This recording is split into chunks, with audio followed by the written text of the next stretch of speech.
Depends on the nature of the test, right? Is it in class? Is it take home?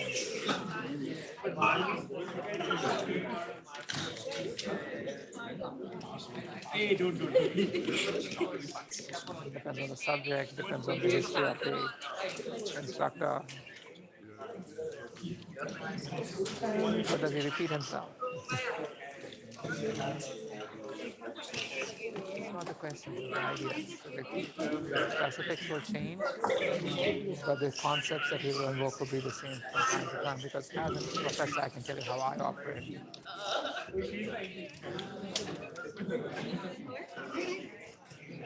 Okay, folks, settle down, please. Shut your laptops, all the usual good stuff. Your name tag. Okay, what's your name? Bao? How do you spell that? Bao. Bao. Bao. I'll just call you Bao. Does that work? Mike. Mike is good. You kids, your name tags and shut your laptops. Yeah, I haven't seen it. I absolutely have no idea what your name is. Still don't. I need the name tag. Hello. Shut your laptops, guys. Okay, let's begin. Settle down, please. So this lecture is kind of sparse. It's one of those, guys, shut your laptops. Do you mind? Yes. We're going to go through 277 slides in the next 80 minutes. Your head will spin, right? So you better pay attention, and those who are not here are in for a bad time, because I don't think they're going to, nobody ever watches 80 minutes of lectures offline. So they're going to go through 277 slides, but they're probably watching it at 1.5x if they watch it. So they're going through 277 slides in 60 minutes, right? Good luck to them. Yes. That's the size of the deck. You're not supposed, okay. I'm going to ask you how many hidden slides we have in the next class. Be prepared for it. So we're going to start our next series of lectures on, the next topic, the next series of lectures on convolutional neural networks. Basically, it's the problem of scanning for patterns. I've given you a clue already about what we're going to be talking about. So here's what we've seen so far. Multi-layer perceptrons are universal function approximators. They can approximate pretty much any kind of function, and they can be trained through variants of gradient descent. The kind of models we've seen so far are this kind. They are feed-forward multi-layer perceptrons. You have an input layer, you have a number of hidden layers, and then finally you have an output layer which performs some kind of, takes some decision. And this can recognize patterns in data like digits or any other vector data. But now here's a new kind of problem. I give you the speech recording. I know the length. Every single segment of audio I give you is maybe exactly 1 second long. So the input length is fixed. And I'm asking you if this recording contains the word welcome. Now, the way you would do it, based on everything that we've learned so far, is to convert this recording into some kind of sequence of features. And now it becomes one elongated feature vector. And you can just train one gigantic MLP that looks at the entire 1 second of input and performs the classification, decides if the input has the word welcome in it or not. But then here's the problem. That's a trivial solution, right? This is what we would do based on what we already know. But then, will a network that recognizes the word, that's been trained to recognize the word welcome when it occurs in the initial portion of the recording, like we've seen, like we have up there, would that network recognize the word welcome if it occurred later in the recording, as shown in the second picture? Yes or no? Anybody? No. Why not?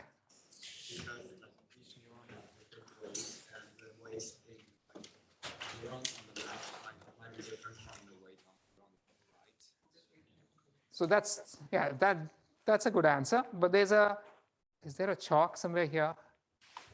Does anybody see a chalk? Always missing chocks, yeah. So there's a nice mathematical way of looking at this.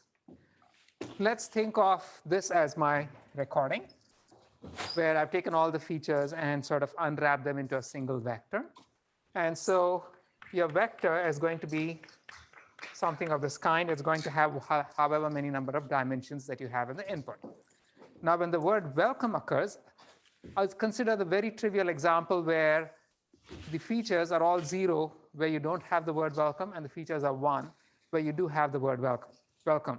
So if the word welcome occurs in the initial portion of the recording, you're going to have something like that, right? If it occurs in a later portion of the recording, you're going to have something like that. These live in completely different subspaces. One is along the x coordinate, the other has got one along the y coordinate, different coordinates. These are not the same feature vectors. Something that recognizes the first one will not recognize the second one. So what we really would need in this situation is a simple network that will fire. By fire, it means it gives outputs of 1, regardless of the location of the word welcome in the recording. So, and if there is no welcome in the recording anywhere, it should not fire, right? How would you do something of this kind? Same thing with images, right? Let's say I want to create a neural network which recognizes flowers in an image. So here are different pictures. Some of them have flowers, some of them don't. Now, if you were to train a flower recognizer using images, then you just sort of the simple thing would be for you to unravel the image and then train an MLP, which can recognize if the image has a flower in it or not. But then, will a network that recognizes a flower if it occurs in the top left corner also detect it if it occurs in the bottom right? Yes? Most likely not. Why most likely not? Because it has learned that the flower is generally on the top, so the weights are trained in such a way. We're not even speaking, you're going one step ahead, but they live in different subspaces, as we just mentioned, right? Something that has a pattern along the x-axis is completely unrelated to something that has a pattern along the y-axis. So they live in different subspaces. The MLP that recognizes flowers up there will not detect that the flower has occurred elsewhere. So in this kind of problem, what we'd be looking for is a network that will fire regardless of the precise location of the flower. Yes, Yash? So this is basically a translation of that image, but that is possible through simple transforms itself. Would an MLP be able to do that? What kind of transform? So let's say the PyTorch vision library, it has basic transforms for the image itself. What kind of transform? So how would you train it? How would you learn it? That's basically what you're going to be discussing, right? So the basic problem is this. In many problems, the location of the pattern is not important. It's the presence or the occurrence of the pattern that is key. And conventional MLPs are sensitive to the precise location of the pattern.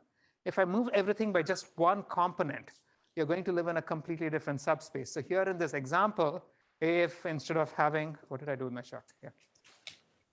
So if instead of having something like this, someone presented you with an input which was this one, these two live in completely different subspaces, right? They have one common dimension, but one dimension is different. So the two are different patterns.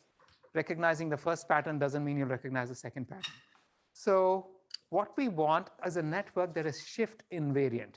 If the basic pattern shifts, you still want to be able to recognize the pattern, right? So what would be a simple solution for this? I want to detect the word welcome regardless of where it occurs in the recording. Yeah. And they can create a cell of it, create a permutation, and then feed it to the MLP. So what I could do is I can have just the welcome detector of this kind, right? And then I can use the welcome detector to analyze every single window. So maybe I know the precise duration of the word welcome. And so I make a welcome detector which looks at a window that's exactly the duration, expected duration of the word welcome, and then I slide it along the input like so. And it's going to produce one output at every location. But this still only tells me if the word welcome, it's detecting the word welcome at individual positions. How do I use that information to answer the question, does this recording have the word welcome? Yeah. If any of them fire, it does. I can just look at the max, right? If the word welcome has occurred, at least one of them is going to give me a 1. And so that's my network. Or I can try to allow it some wiggle. And so instead of having just a simple max, I could use a perceptron, or maybe use even a simple MLP to occur for certain amounts of motion or blur or whatever. But the basic idea is this: you're scanning, and then you're taking a final decision based on the outputs at the individual positions that you're scanning. So if you were to write pseudocode for this, this is what it's going to look like. You would be going across time, and at each location and time, you're pulling out a little segment of the audio that's about the width of the word welcome. And then you're passing that through your classifier, the welcome detector. Then finally, you aggregate the outputs of the detector at all locations, and then you pass them through the final decision mechanism, right? So, which could be a softmax or anything else. But then this entire thing is just one giant network, right? At each point, I have passed that segment of the audio through an MLP, and then all of those outputs can be thought of as inputs to the next layer of a larger network, which could be the max or the softmax or the MLP or the downstream MLP. So the entire thing is just one large network with one caveat. This network at the lower levels, it has many subnets, which are all identical. And the subnets are basically the same welcome detector being applied to every single window of the input. That making sense? Right? And so this network is shift invariant. It doesn't matter where the word welcome has occurred, you're going to be able to detect it. So that final softmax over there in this pseudocode would just be the final layer of the overall network. In fact, I could write all of this pseudocode as giant MLP of X, but it's not just any odd giant MLP. It has a specific restriction that at the lower layers, all the subnets have identical parameters. They have, they are common in structure.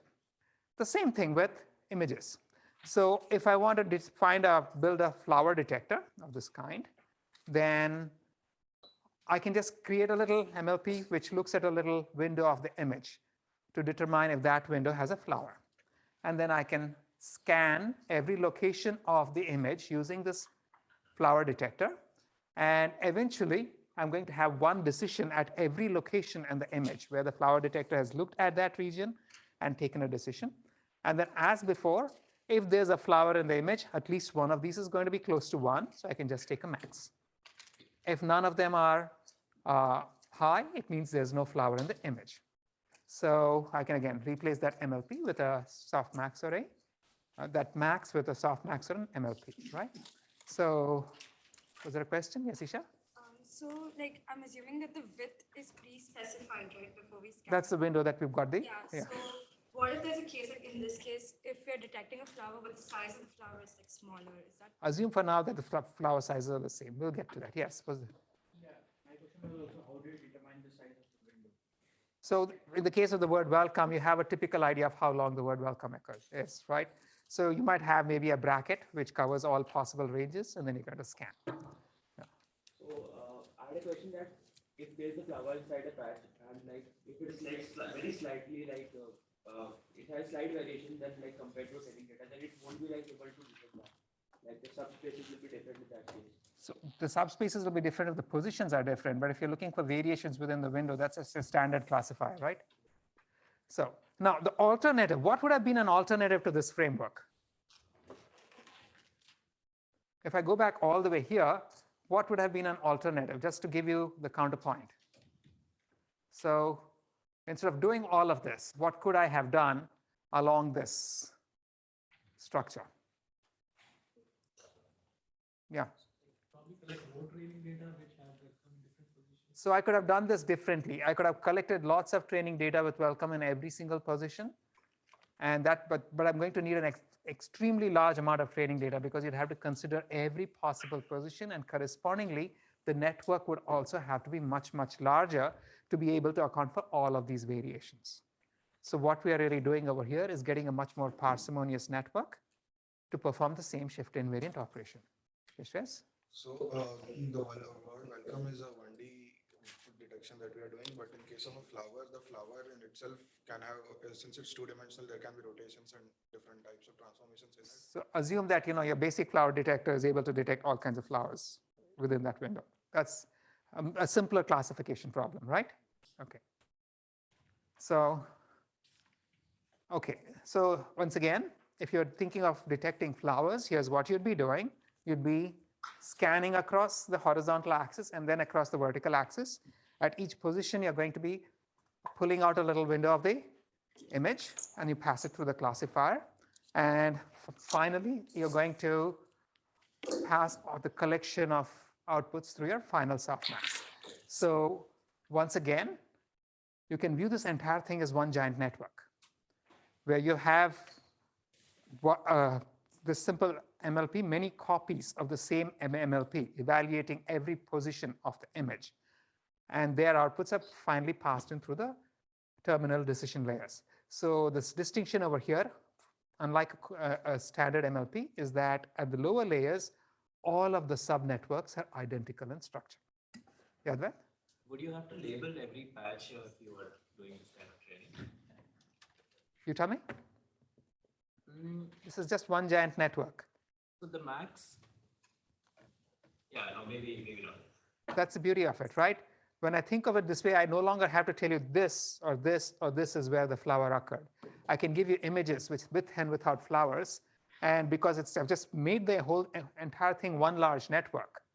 If I train that large network, you expect that the lower level subnets are also going to get trained, right? So that final layer, so here's what you have. You're scanning the input, but basically you're applying the same network at every position. So they're all, you can think of them as many clones of the same network. And their collection of outputs is going through the final softmax, which is the final layer of the network. So this entire thing can be viewed as one giant MLP. So here's your first poll. Just to give you an idea, 16 minutes, we've gone through 42 slides. That's how we're going to do it.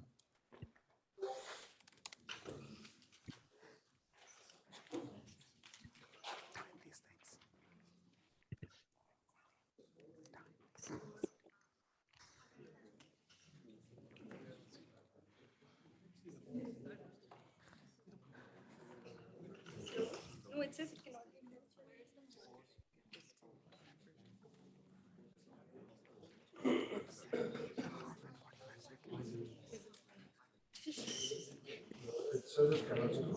Says it, can you find the poll? You should be. Guys, someone forgot to release the polls. Please, can you release all the polls? All right, let's move on. Does anybody want to answer the first question?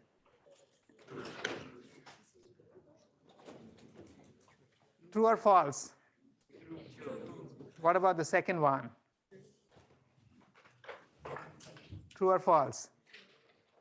Can I hear this aloud? Everybody, give me an answer. True or false? How many think false? Okay, two guys. How many think it's true? And the rest of you? Okay. Yutian, true or false? The second one. Come on, guys. I just spent 20 minutes explaining this. How can you fail me like this? It's either shame on me or shame on you, right? Pay attention. We just said that if I'm scanning with an MLP and then taking the entire, passing the collection of outputs through a final layer, that's identical to having one large network. Can you shut the laptop? I know. Still, nonetheless, right? So, in YouTube. Yeah, thank you. Yeah. Like if you train the image to identify the flower with a window size smaller than the image of the flower, You would have a problem. But anyway, we have just barely begun, right? Let's bear with this. So I'm going to change the illustration a bit to use in the rest of this lecture and subsequent lectures. Here's how, when I spoke of scanning one-dimensional input with spectrographic input where the variation is along one dimension, with an MLP, this is the kind of figure I drew, right? So you'd be thinking of if at each point, after analyzing that point, it took a stride that was 2 time steps long, this is how you'd be analyzing the input. And so the collection of analyses would look something like this. But this illustration, and then the decisions at each time are going to a final decision layer. But this illustration has a problem. And the problem is this. If you look at this figure, for instance, now we know that this horizontal axis is time. So this kind of gives you the image that this occurs before this one, right? It gives you the wrong notion of time, whereas that entire layer is being computed all at once. So what would be a more appropriate illustration? Something like this, where I'm going to show the network using vertical bars. And so you can see how this makes sense, right? That entire computation is being done at one time, and it's analyzing those 2 inputs that it's reading. So the 2 networks on the left and right are identical, except that I'm showing the layers in vertically. So the entire collection of outputs being computed by any layer is computed at the same time. And each layer in my figure is fully connected with with the layer immediately above it. Since I know this, I can simplify the figure like so. I just simply draw an arrow from one layer to the other. So anytime you see an arrow of this kind, it means that it's a complete connection. Every neuron in the block, the layer beneath the arrow, is being connected to every neuron in the layer above the arrow, right? So if I were to be doing something of this kind, this visualization is going to look like this. This is the simplified visualization. Is this making sense to everyone? Yeah. We're going to use it, okay? And here, if I was scanning with a stride of 1, after I have a layer which is looking at 2 inputs at a time. So the window is 2 steps wide, but then it's striding by only 1 time step. So this is what the actual computation is going to be. And the colors show you identical neurons, because every yellow neuron in the first layer is performing the exact same computation. And you can also see now how the entire thing can be viewed as one giant network where many neurons have basically the same sets of parameters. Yeah. Was there a question? No. Okay. Somebody coughing, right? Now, these are just really large networks. And so to answer the question, how do you train them? You can train them using regular backpropagation. I have this large network. I can give the network examples of recordings with and without the word welcome. And if I use backpropagation, it should train the parameters to learn the right values, so such that the subnets learn to perform the correct task. But there is one complication over here. And the complication is that we know that all of the lower layer subnets are identical in structure. So when I say they're identical in structure, it means that every copy of that subnet has the same set of parameters. So this is a shared parameter network. What I mean by shared parameters is that you have some parameters which are known to be identical. Guys, can you get your name tags out so I can just invoke you? I shouldn't have to say this 3 times in class. Please do it when you come in, right? So now, the problem is, how do you modify? The one thing we had to figure out is how do we modify standard backpropagation rules to deal with networks with shared parameters. And for that, here is the basic rule. If I'm performing backpropagation and if I'm using gradient descent to update the parameters of the network, if the update updates the parameters in this copy of this subnet, right? I know that this subnet is identical to all the other subnets over here. So any update I make over here must also be reflected in the other subnets. So if I make an update to one copy of the network, I should go ahead and make identical updates to all copies of that subnet. Next, what are the derivatives that I'm going to use to perform these updates? To understand that, let's consider this simple example. Now, this is a general shared parameter network. The concept of shared parameters in networks is generic. It's not just in this form of network, right? So I could decide arbitrarily in pretty much any network that this parameter and that guy are going to have the same value because I have fewer terms to estimate. So assume that I have this network where, say, these two highlighted edges are required by design to have the same weight.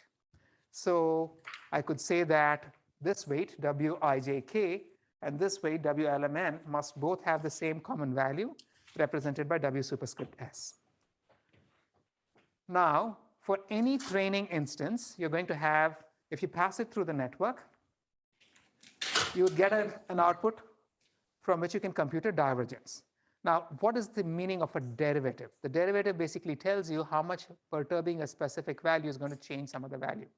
In our case, we are looking at derivatives which tell you how much perturbing a parameter is going to change the divergence.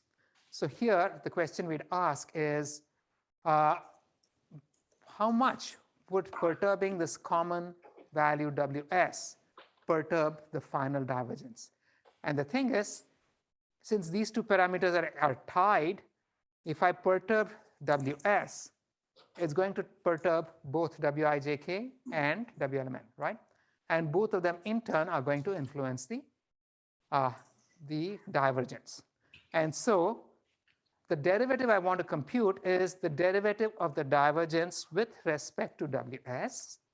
So I want the derivative of this guy with respect to this one. And there are two paths connecting the two. And so down one path, you're going to get this term, the derivative of the divergence with respect to Wij(k) times the derivative of this weight with respect to Ws, plus the derivative of the divergence with respect to this term times the derivative of that term with respect to Ws, right? But what is the derivative of Wij(k) with respect to Ws? 1, right? Because they're identical. And so the two lower edges both carry a derivative of 1. And so they would go away from the equation. And so you're just going to end up with the derivative of the divergence with respect to Ws is the sum of the derivative of the divergence with respect to all the parameters that share that common value. Is making sense? Right, okay. And so when we want to train a network of this kind with shared with common subnets, they basically have shared parameters. So if we want to compute the derivatives for any particular parameter that's shared across many subnets, you're going to compute the derivatives of the divergence with respect to every copy of that parameter and then add them all up. So for example, over here, if all those 3 red edges are supposed to have the same weight, then the derivative of the divergence with respect to the common weight is going to be summing over all 3 of the edges. And the term you'd sum is the derivative of the divergence with respect to the weight here, the weight here, and the weight here. Now, when you perform back propagation, the derivatives you get at each of those locations are going to be different. You'd be adding them all up to get the derivative with respect to the common term. So, this making sense to everybody? Yeah, yes, you can.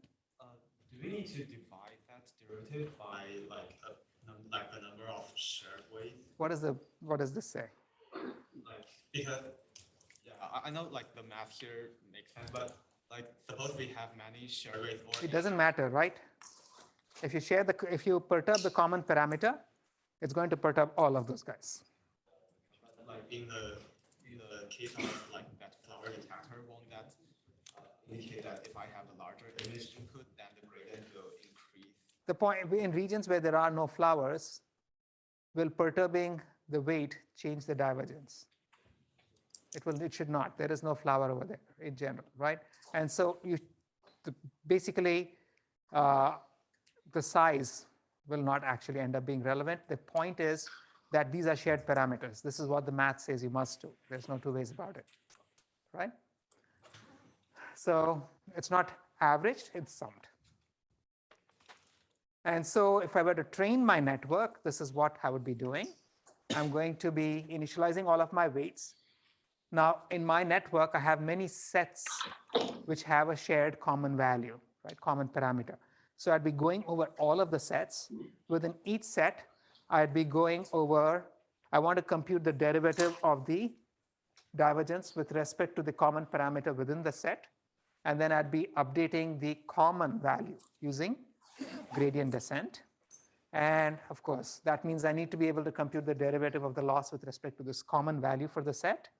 And that in turn means that I'm going to be looping over every element that belongs to the set and computing using back propagation to compute the derivative of the loss with respect to each of the elements in the set, and then summing them all up to get the derivative of the loss with respect to the common set value. That's what I'll be using to update my parameters, right?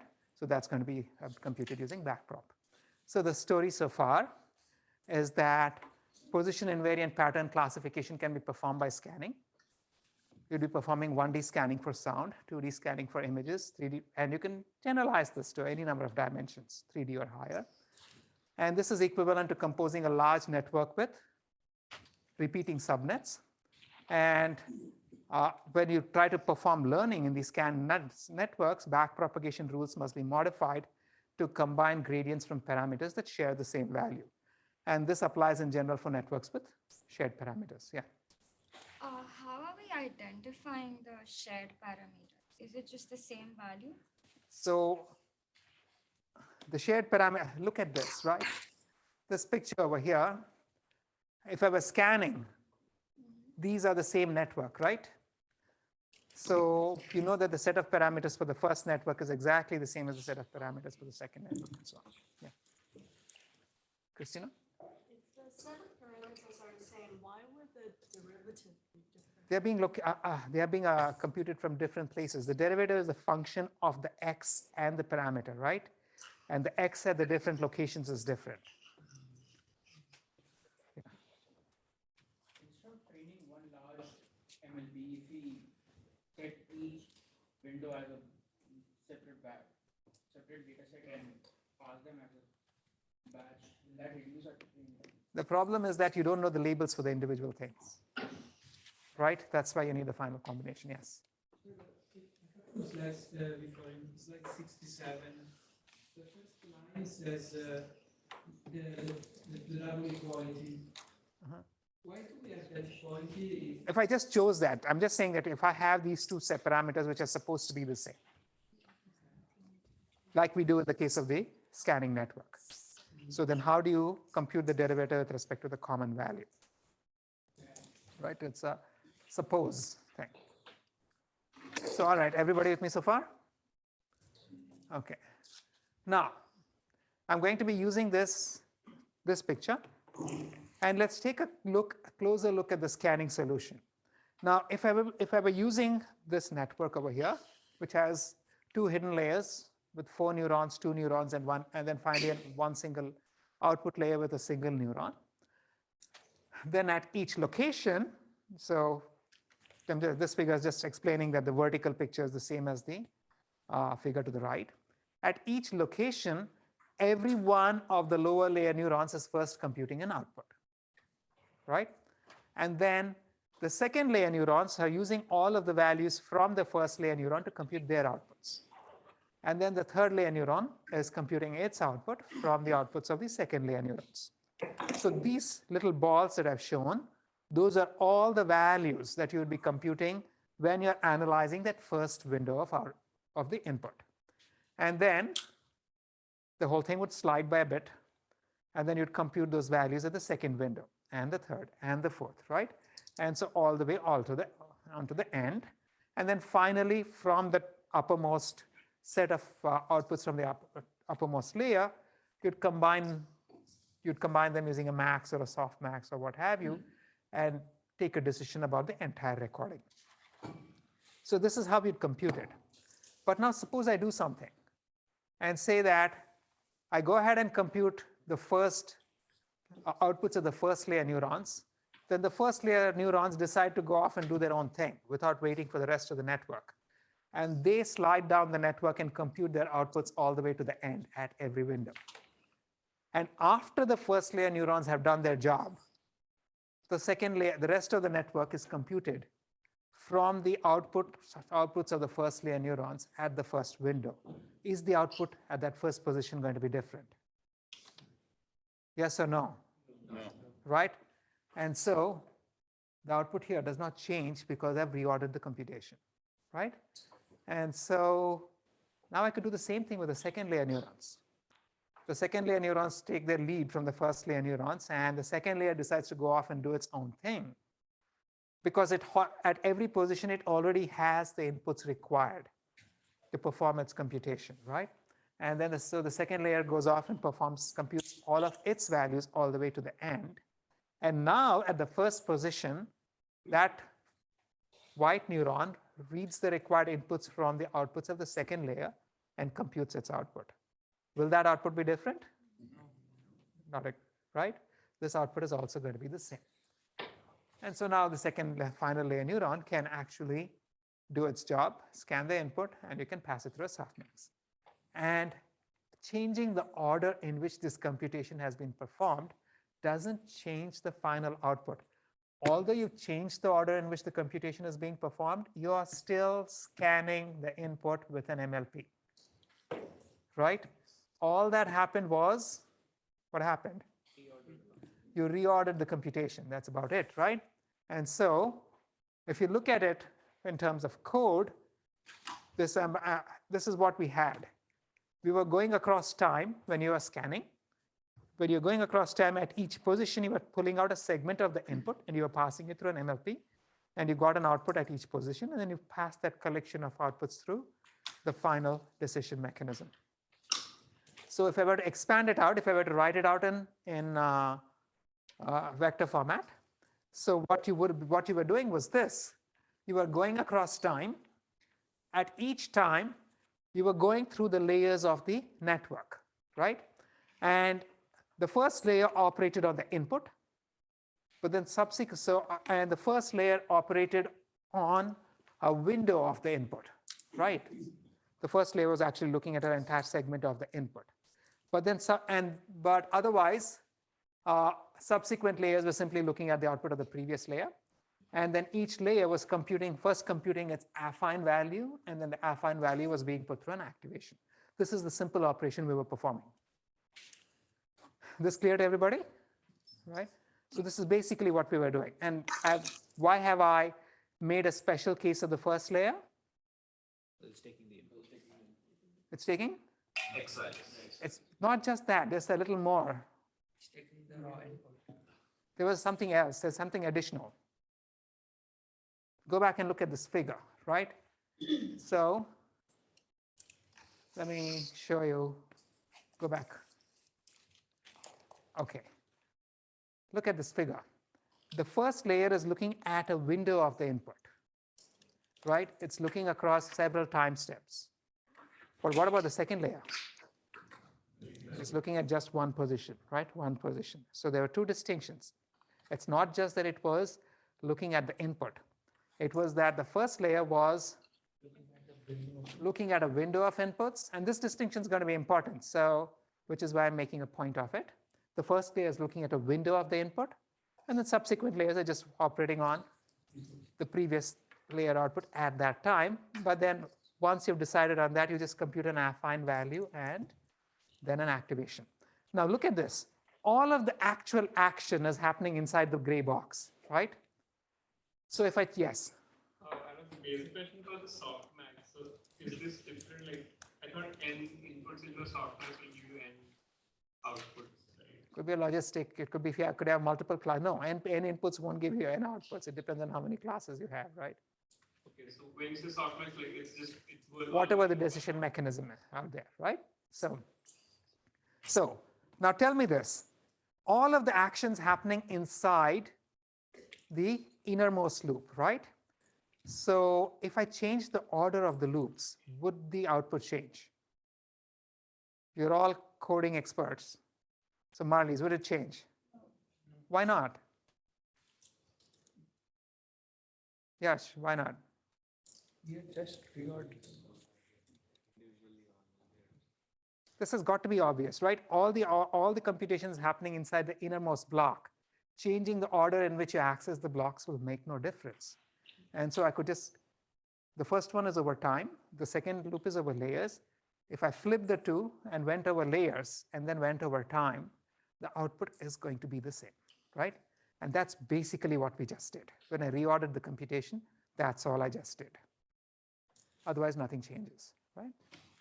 And so same thing for 2 dimensions. In 2 dimensions, we were scanning for the desired object. At each location, you have a region of the input, and the entire region is sent through an MLP. So that's the input layer. It's just the region of the input that you're looking at. And in this example, I have 2 hidden layers and an output layer as before. Now, what would happen? This entire MLP is going to be looking at the entire region at each position, and it's going to be scanning the input. And if you just plotted the output of the MLP in the same order, in the same geometric arrangement as the input itself, then the output is also going to be something that's roughly proportional in size to the input. And you have 1 decision per position, and you're passing that collection through a max, right? But then, and so I can just pass that through a max or a sigma, whatever else, to get the final output. But now let me change my order of computation. Consider the first neuron of the first layer. And let's say that the first neuron just goes off and says, okay, I'm not going to wait for the rest of the network. I'm going to go ahead and perform my computation at each position by myself, and just goes off and scans the input and generates a map of its outputs at each position. You'd now have a map, right? So correspondingly to this neuron, let's say all of the neurons in the first layer go off and do the same thing. At each position, they compute their output without waiting for the rest of the network, right? And now the second and third layer neurons pick up those little red dots, which were computed by the first layer neurons when they were looking at the enclosed red box, and then computed their output. Would that output be any different than if the entire MLP had just focused on that box? The reordering changed nothing, right? And so you got exactly the same situation. And now, of course, in the same manner, now the second layer neurons can go off and do the same thing. The first layer neurons have already performed all the computation they must. They've got these maps at each location. And so now the second layer neurons can go ahead and analyze the outputs of the first layer neurons without waiting for the third layer, and perform their computation and compute their maps. Now, there's a distinction between what happened in the first layer and the second layer, just to be careful. In the first, when we were performing the first layer computation, each neuron was looking at just the input, right? In the second layer, observe that each neuron is looking at the maps produced by all the neurons in the first layer. So it's simultaneously looking at 4 maps to compute its output, right, in this example. But other than that, it's still scanning. It's like it's looking at these 4 things simultaneously to perform the scan. And so the outputs of the second layer neurons too can be arranged in the same geometric pattern as the input, and you'd get some collection of outputs of this kind.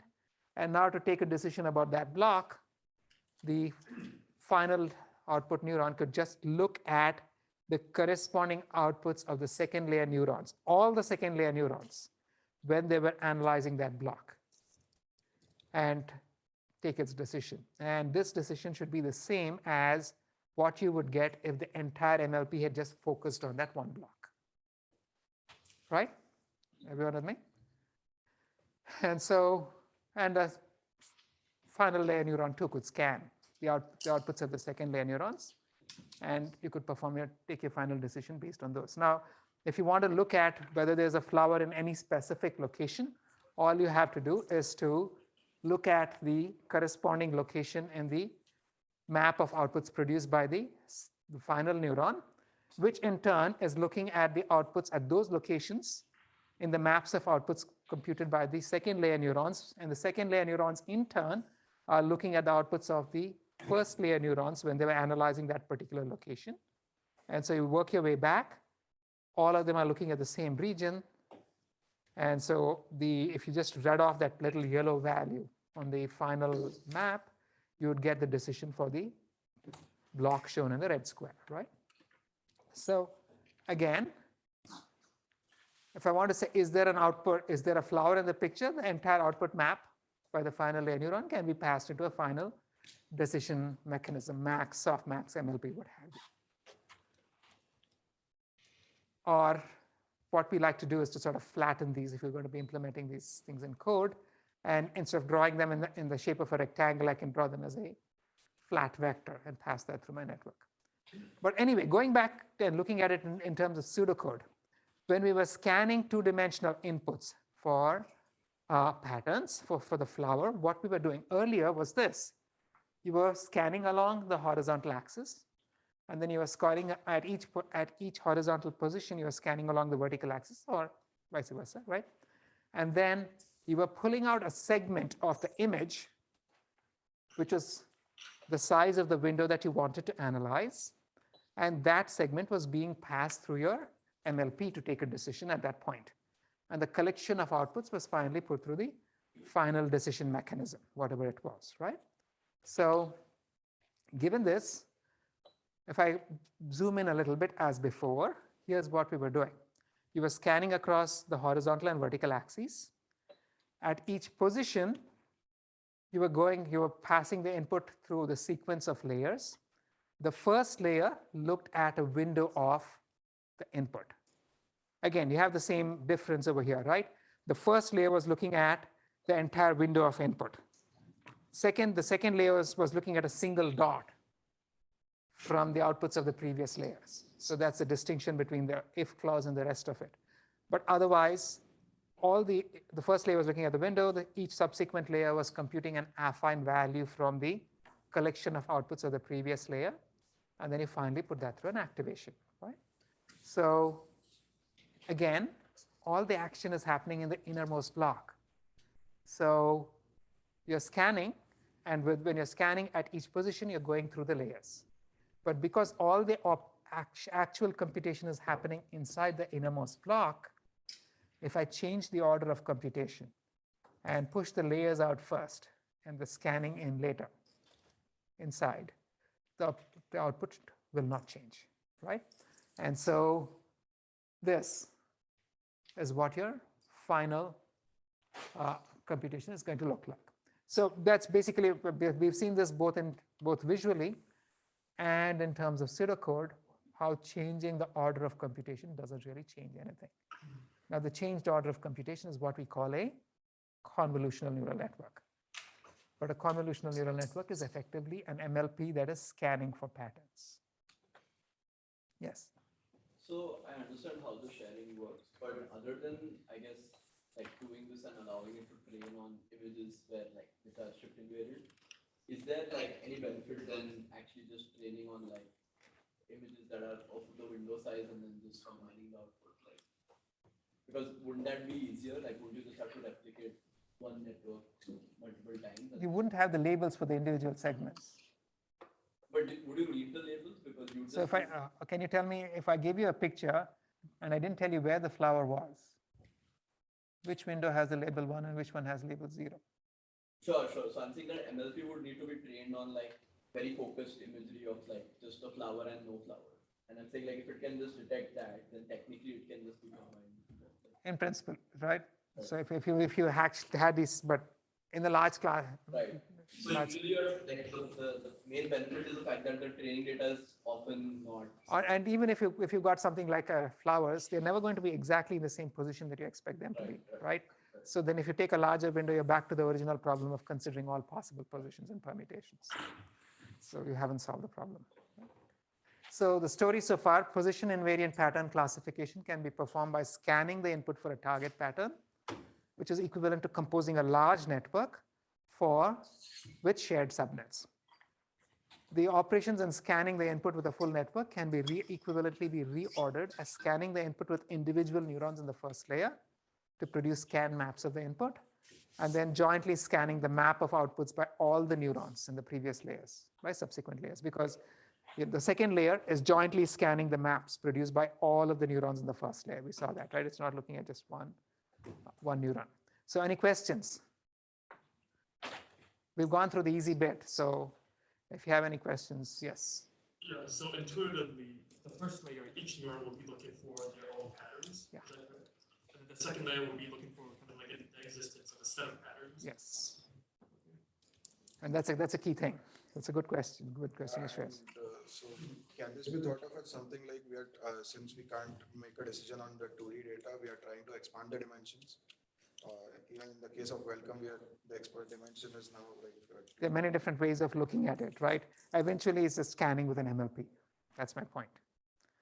What is an MLP doing? It's detecting a bunch of features and then operating on, getting meta features and higher level features. So that's about it. So the key takeaway lesson is that a convolutional network is basically the same as scanning with an MLP. But there are a few more caveats. And before we get to the caveats, we have a second poll. Yes. Uh-huh.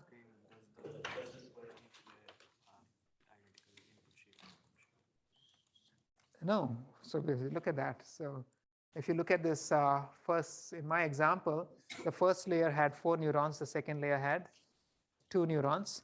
The first layer is looking at a window. The second layer is looking at the neurons in the second layer are looking at a single dot in the output of the first layer neurons. So there doesn't have to be any such similarity.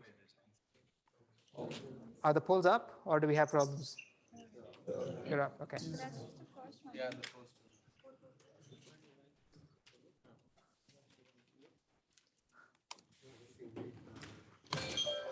Okay, guys, time's up. You just heard the music. Someone on Zoom, can you answer the first question? On Zoom.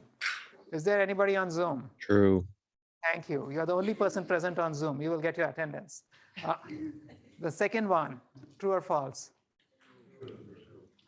Can I hear a combined true from everybody? True. Thank you, right?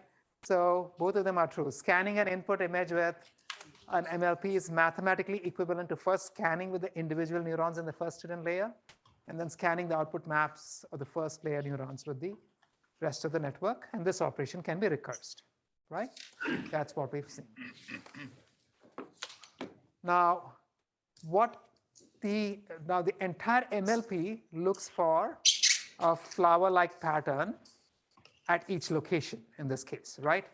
Because MLP is a flower detector. So in this situation, what the problem is that the first layer neurons are the only neurons which are looking at the entire window all at once.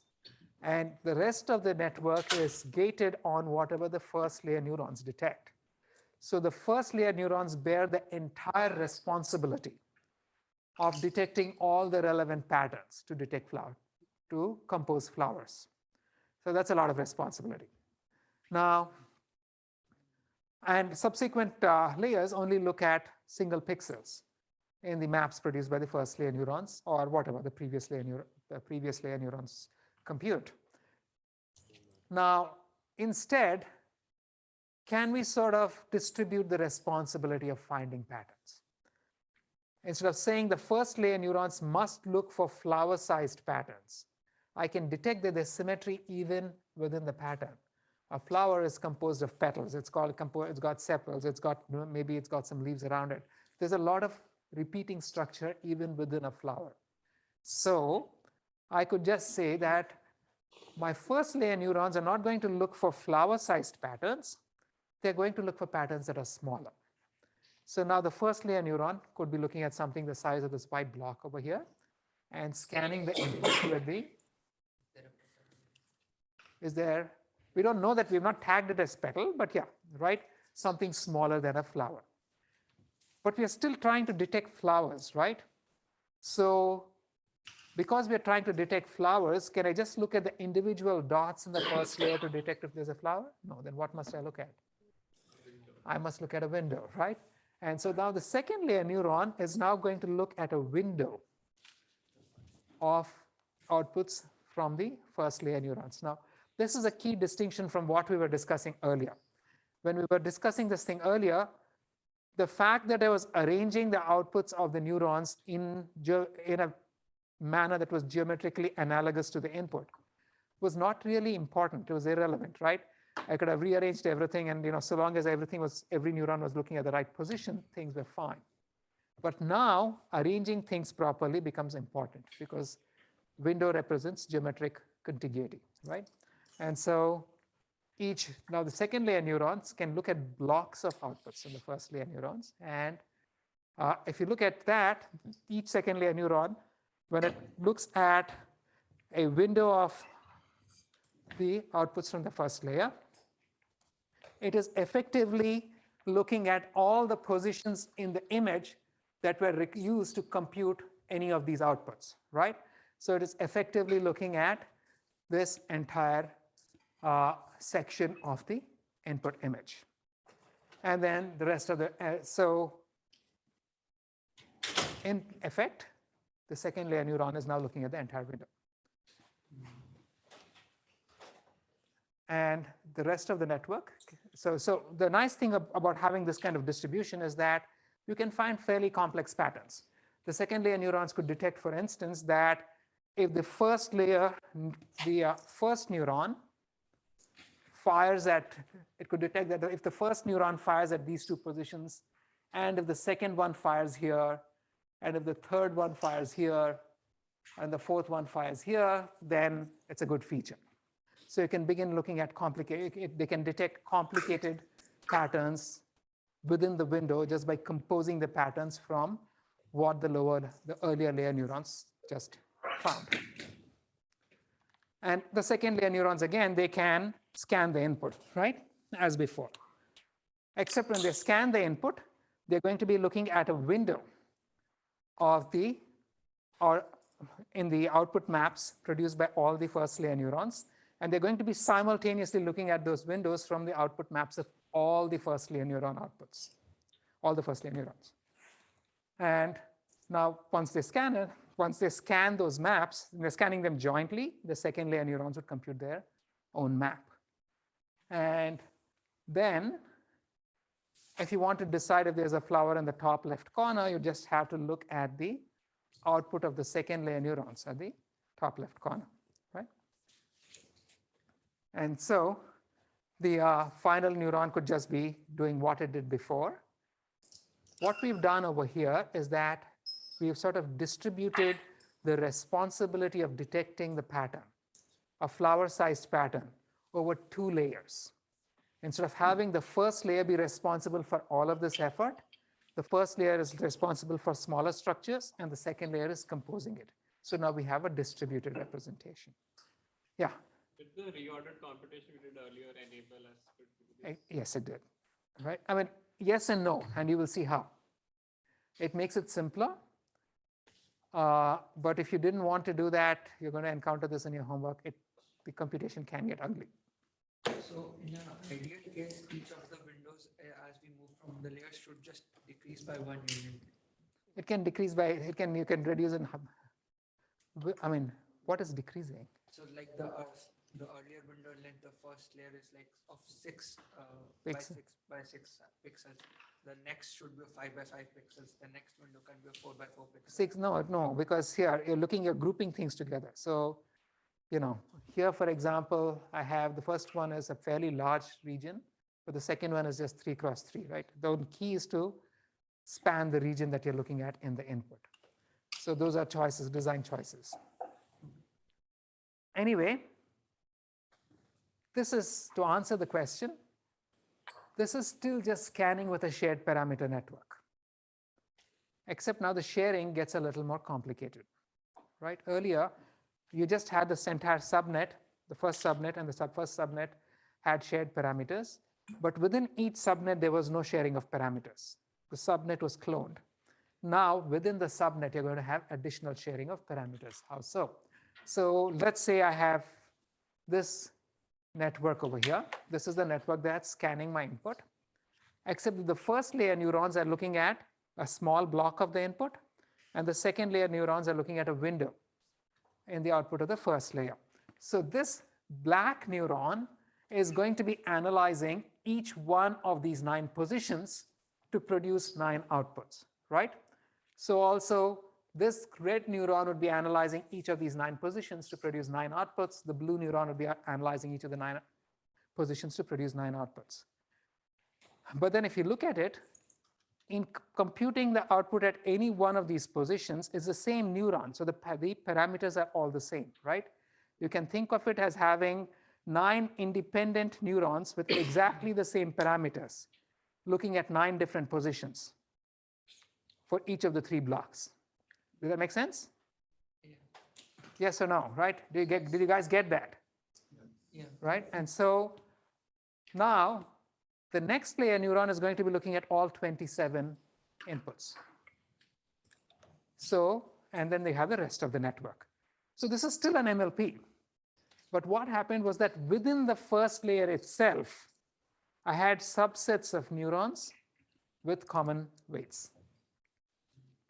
So you can see this is still a scanning MLP. It's this MLP scanning the entire input. But within the MLP, I now have shared parameters, right? So it was not the reordering that the reordering made it possible. It's just that reordering made it less difficult to keep track of things. Because if you thought of the network in this manner and you had to keep track of what was doing what, then it gets tedious if you aren't actually thinking about the geometric arrangement of the outputs of the neurons. So now I can recurse this logic. I can have the first layer neurons look at even smaller regions to produce their maps. Then I can have the second layer neurons look at small windows of the first layer neurons.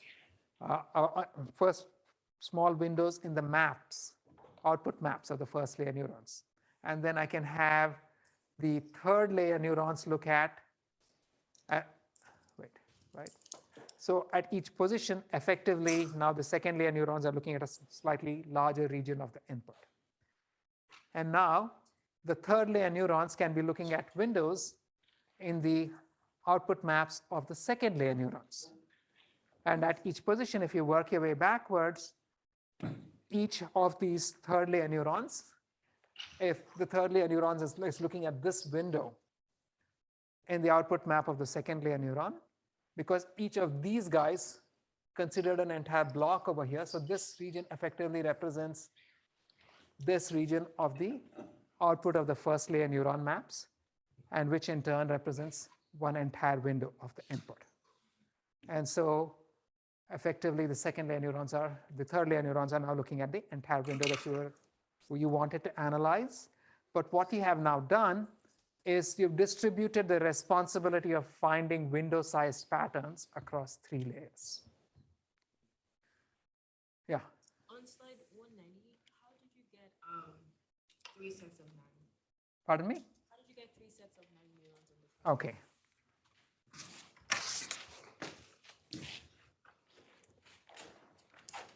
So if I were scanning the input using this sized window, using the first layer neurons, then in this block, that first neuron is being evaluated 9 times, correct?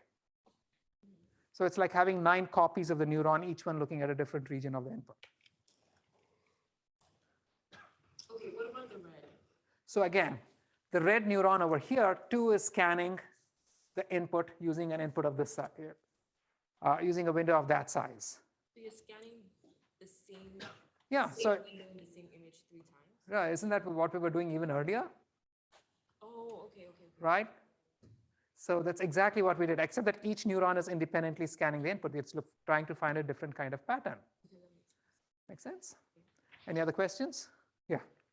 Does it make sense to say that the larger the pattern you're looking for, the more layers would require? Yeah, pretty much, right? That's what it's saying. That's what this seems to indicate. So again, using the same logic, if I distribute the network pattern over many, many layers, it's still the same as scanning the network, the input with an MLP, except now you have shared parameters within the MLP and within each layer of the MLP, just as we just saw, right? So in terms of pseudocode, How did that change things? The fact that we're actually looking at windows, did it make things more complex or did it make things simpler? Now in the pseudocode we can, it became more complicated because we will now have to engineer a window for each layer. So, Rather than this. okay. Now, this is what we had earlier, right? When I didn't distribute the pattern across multiple layers. If I just set y0 equals the input, then the first layer alone looked at windows of the input, but subsequent layers looked at just one position, right? There was an if clause that I required to handle the input layer. And then I had to go through the layers, right? When I have it with distribution, I don't have to make a distinction. Basically, every layer is looking at a window. The code actually becomes simpler, at a conceptual level. At every layer, each layer has the size of the window that it's looking at and the maps of the previous layer. So all you're doing is you're pulling out a segment from the previous layer maps and computing the alpha and value and the activation output. So I'm not using the vector notation, so that the 1 equals j equals 1 colon dl is just to say going through all the neurons in the layer. But otherwise, it actually becomes simpler. Because we have to engineer one more parameter of the window size. You do have to, but in terms of at a coding level, at a pseudocode level, it's actually a simpler conceptualization. Yes. So this solves the shifting problem. Have we solved the scaling problem yet? We haven't. We're not going to solve the scaling problem for another week. Right. So this operation of scanning the input for a pattern is what is called convolution. And so this entire network is a convolutional neural network. So this is just more pseudocode and vector format. So you could do the same thing. I showed that for two-dimensional inputs, but you can have the same thing for one-dimensional inputs. If I have a network of this kind, then the first layer could just go off and scan the input. Except now the first layer, if the size of the pattern I wanted to look was this wide, then the first layer could be looking at a narrower region of the input when it scans the input. The second layer neurons are now going to, so the second layer neurons will now want to, if the second layer neuron has to look at the full window, it has to look at multiple columns of the first layer neuron outputs, right? And perform its scan. And similarly, if the third layer wants to look at an even larger portion of the input, then the third layer neuron has to look at multiple columns of the outputs of the second layer neurons. And the second layer neurons in turn are looking at multiple columns of the outputs of the first layer neurons. So when you compound the whole thing, the third layer neurons are looking at a much larger window of the input. The same concept still holds, right? And so this one-dimensional scan of the convolutional neural network is what is called it's called a 1D CNN or a time delay neural network. The point of this was that the concept remains the same, regardless of which order you do things in. So this is a TDNN. Here's a poll.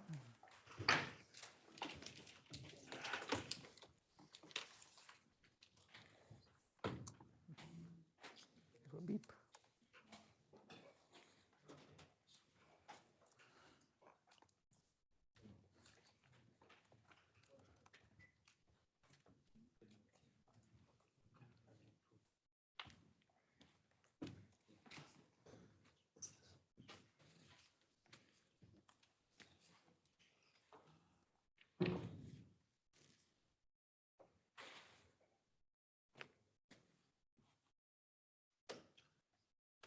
Yes.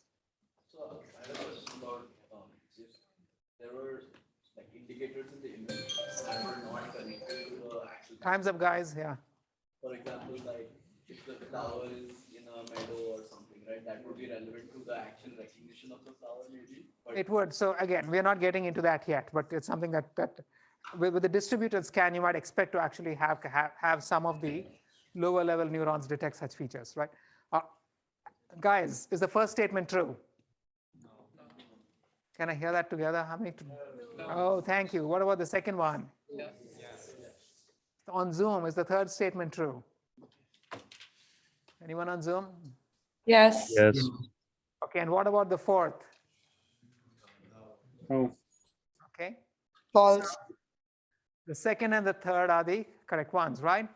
Non-distributed scanning requires the output of the neurons to be arranged in the same shape as the input. This was not required because you're not utilizing the shape, the arrangement.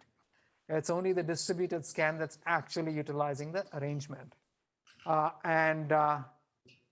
So for the distributed scanning, the fact that you're looking at windows means that you want the outputs to be arranged geometrically analogously to the input itself. So why distribute?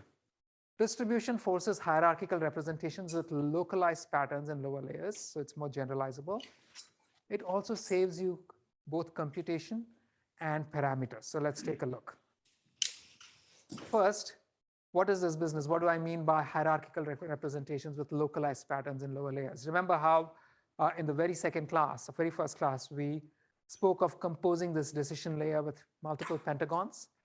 You didn't try to detect pentagon, compose the pentagon in the very first layer. The very first layer just found the local edges of the individual pentagons. The second layer composed the individual pentagons. The third layer is what combined the pentagons. You want to distribute the feed patterns across multiple layers because that's far more efficient. We found this to be true. So the distributed scanning actually achieves this. Now, the second and third points are somewhat more important, and they're related, far fewer computations because you have reusable computations from lower layers and far fewer numbers of parameters.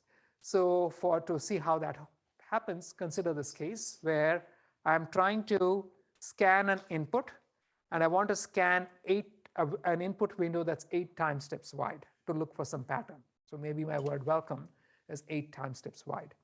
If I were doing this without distribution, then this entire network is going to be computed at each location.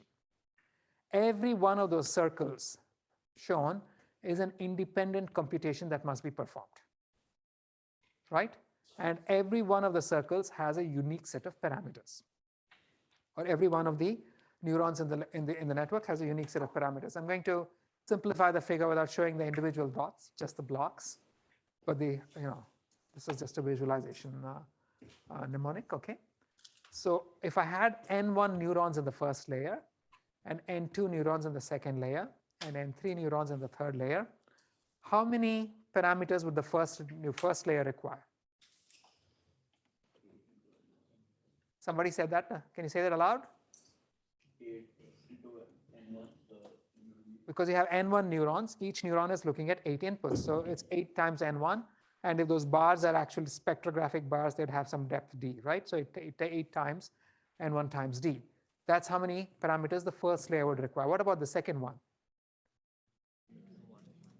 Can you say that loud? N1 times N2. And the third? N2 times N3. So the total number of parameters is shown over there. It's 8dN1 plus N1N2 plus N2N3, right? And that's ignoring the bias, but that's a small fraction of the total number of parameters. And so I only need to compute the parameters for one column because every column is identical, right? But then let's say I distribute it. So the lower layer neurons are now only looking at a window 2 time steps wide. And then the next layer is looking at 4 time step outputs from the lower layer. So if I do this, this would be a network that's distributed over, where the pattern is distributed over 2 layers, right? So the key is that these 4 blocks have the same parameters, but these 4 arrows need not be the same, need not represent the same parameters, right? Because at each position you'd have different weights. So if you look at the total number of computations, if I have N1 neurons scanning the first layer, N1's first layer neurons scanning the input, and then N2 neurons in the second layer scanning the output of the first layer, and N3 neurons in the third layer, then this first layer neurons, because all of these are identical, I just need 2D times N1 parameters, right? For the second layer, I'm going to need 4 times N1 times N2. because the layer is looking at 4 sets of 4 vectors from the first layer. And then the third layer requires just n3 times n2, right? So those are the highlighted arrows show distinct parameters, right? Now let's compare this with what, yeah. How did we get the 4 and 1 into the 4 and 1 and 2 because I have 4 copies of look at these guys. So this layer is looking at these 4 outputs, right? Every arrow is going to have its unique set of parameters. So that's 4 and 1 and 2, okay? Now let's compare the counts. I'm going to go a little over, guys. I'm running behind. So if we compare the counts, this one needs 2D n1 plus 4 n1 n2 plus n2 n3. If I did not distribute it, but I had the same number of parameters, same number of neurons, then this layer must have 4 n1 neurons, right? For the same number of neurons, but without distribution. So in that case, the number of parameters on the right column is going to be n3, n2 times 4 times n1, n2, right? Times 8d times 4 n1. So it becomes 32 n1. If you compare the two, right? Instead of just getting 2 n1 plus 4 n1 n2, I'm getting 32 n1 plus 4 n1 n2. So there's a factor of 8 scale up in the number of parameters. Same thing, if I wanted to distribute this now, so you can see how it requires far fewer parameters if I'm distributing the pattern detection, but computation wise too, it saves you a lot of computation. So this is all the computation that you'll be performing in the first position, right? But if you wanted to stride forward by say 2 and then perform the next computation, there's no reason for you to be recomputing these 3 outputs. They have already been computed in the first position. So every time you stride forward, you're just computing one more column, right? So if you look at the amount of computation that you perform at each position, you get to share a lot of the computation on the lower layers. And that's, in this case, it's actually going to be a factor of 4 reduction in the computation that you would need to perform in the first layer. So not only are you gaining in terms of the number of parameters, you're also gaining in terms of the amount of computation you must perform to get to the output, right? So you're reusing the outputs of 3 of the layer 1 blocks in the first location to when you perform the distributed computation, so distributed scan.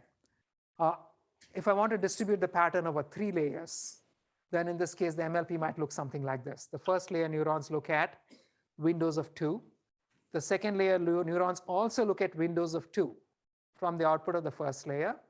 And the third layer also looks at a window of 2 from the output of the second layer. The net window that you're looking at is still 8 inputs wide in the input, right? But if you look at the total number of parameters over here, this is going to be 2 times n1 in the first layer. It's going to be 2 times n1 in the first layer. It's going to be 2n1 n2 in the second layer, and it's going to be 2n2 n3 in the third layer, right? Whereas if I have the corresponding non-distributed network with the same number of neurons, then you're going to get, because I have 2 copies of n2 over here, I'd need 2 n2 neurons here and 4 n1 neurons over here. So if you actually look at the total number of parameters, it's going to be 4 n1 times 8. So it's going to be 32 n1 as opposed to 2 n1 from here. This is going to be 8 n1 n2 as opposed to 2 n1 n2.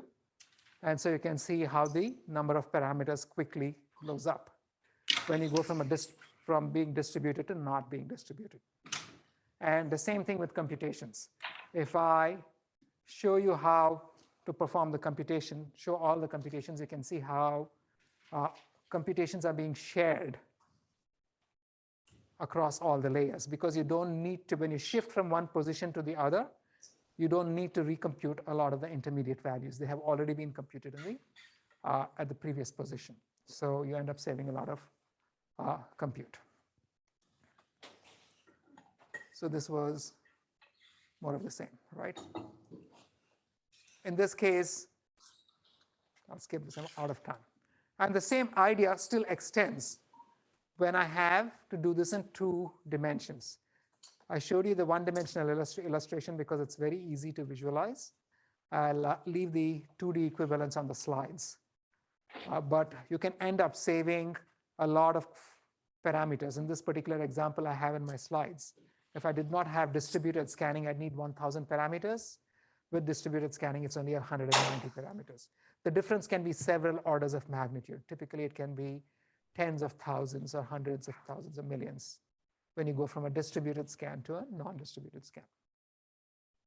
So regardless of the distribution, you can view the network as scanning the picture with an MLP.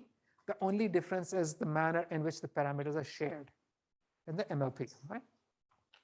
So the story so far, position invariance pattern classification can be performed by scanning the input for a target pattern.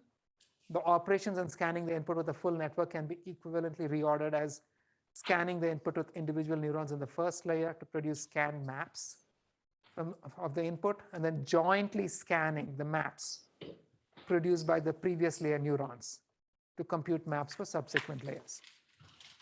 And the scanning block can be distributed over multiple layers of the network to get a more distributed representation of the patterns. You're basically distributing the responsibility of the pattern over many layers.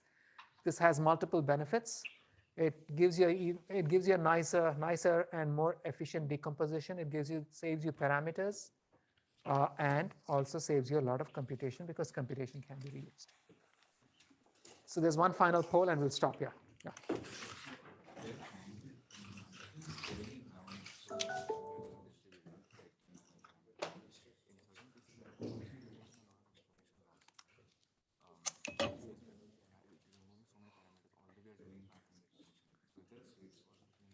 There's a trade-off. The point is, it's also that as you increase the number of parameters in problems like these, the number of examples you'd have to provide and the amount of compute. So number of parameters required. Okay, we'll stop this quickly. Is the first statement true? Yes. Second? Yes. Third? Yes. Fourth? Thank you. The fourth is not true, right? You guys are super lazy. But there are some more slides. Please go over the slides. There's some terminology, what we call filters, what we call receptive fields and such like. I will not be covering that in class. Please go over the slides. Someone left their iPad during hackathon, so have left